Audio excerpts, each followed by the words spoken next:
Staying with the United States, a federal judge has ordered the U.S. Department of Justice to release less redacted versions of several Jeffrey Epstein-related documents or explain why the key details have been withheld.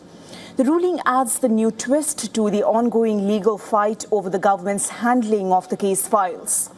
We know U.S. District Judge Emmett Sullivan has given the Justice Department a deadline till 2nd July to comply. The order came in response to a lawsuit filed by an independent journalist.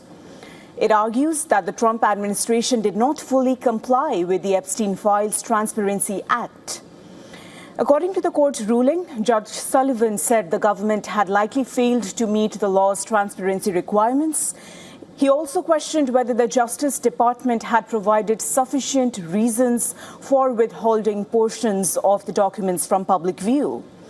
The records at the center of the dispute include 8 emails in which the names of either the sender or recipient were blacked out.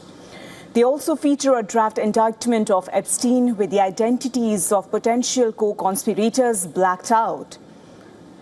Now, another record is the 2019 email that refers to several alleged co-conspirators whose names were also withheld. The ruling puts fresh focus on the Justice Department's broader release of Epstein files. In January, the department had already said it had released millions of pages of documents under the transparency law. However, it also acknowledged that many records had been partially redacted to protect victims' identities, personal information, and matters related to ongoing investigations. The latest order comes after months of questions over how the files have been handled. Since December, the government has released millions of pages, including emails, photographs, and law enforcement records linked to the federal investigations into Epstein and his death while in custody. The Justice Department has maintained that only around half of the nearly 6 million pages collected during the Epstein investigation will ultimately be made public.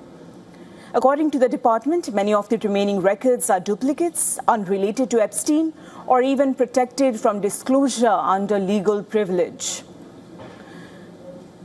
The court's latest order now requires the department to more clearly justify those decisions.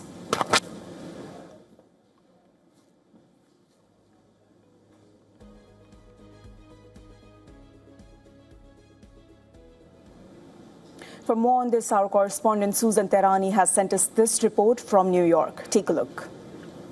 The ruling increases pressure on the Justice Department to be more transparent about the Epstein investigation. A federal judge has given the DOJ until July 2nd to either release additional unredacted records or explain why they remain sealed. Now, the lawsuit alleges that the department improperly withheld information, including records mentioning President Donald Trump. Now, President Trump has denied any wrongdoing, has not been charged with any crime related to Jeffrey Epstein. And while the ruling doesn't validate those allegations, it could lead to the release of new information or require the DOJ to publicly justify keeping the records secret.